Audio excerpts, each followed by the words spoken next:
So hello mga boss, para masapin na naman ang ating pag-uusapan yung araw etong bagong token project na pwede mo nang ma-download yung mismong app and syempre listed na rin yung mismong token.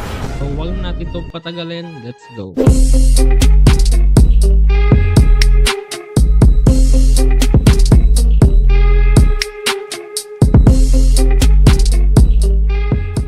Welcome dito mga boss kay AB Group Token. So isa siyang token project and syempre na-mention nga natin sa mismong early video natin na mismong token nila ay listed sa Qubit Exchange. Now dito ang kagandahan, mas na ikaw ay bumili or nag-stake ng mismong token mo dito ay magkakaroon ka ng 8 to 12% yearly yield plus 5 to 6% capital gains and meron sila mga boss na future token value of 1.2 billion and of course the real-time clients of 4,000 plus. Now this project is built on Avalanche. Alam naman natin mga boss na pagdating sa Avalanche ay mababa lang talaga yung mismong gas fee transaction nila and syempre very safe din yung mismong smart contract. So yung mismong contract address ng mismong token ni ABG Finance ay nandito na rin. Hindi lalagay na rin natin yan mga boss sa mismong description sa baba ng video na ito. In terms of partners, meron sila ditong Chainlink, ito rin ng Avalanche, Evergreen, and of course the Avalanche. So mostly lahat ng mga Avalanche blockchains yung mismong sumusuporta dito kay ABG Finance, which also guaranteed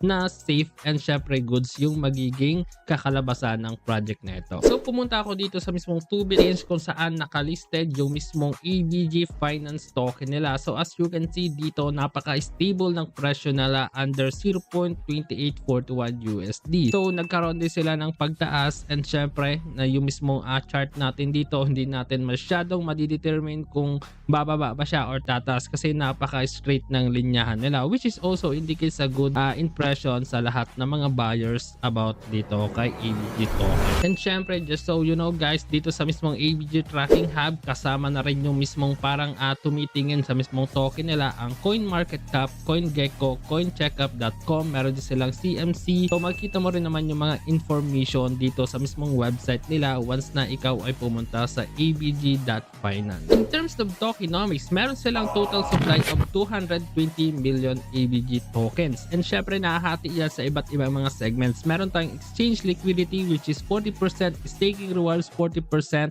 R&D team 10%, foundation 5%, marketing and airdrop that's 5%.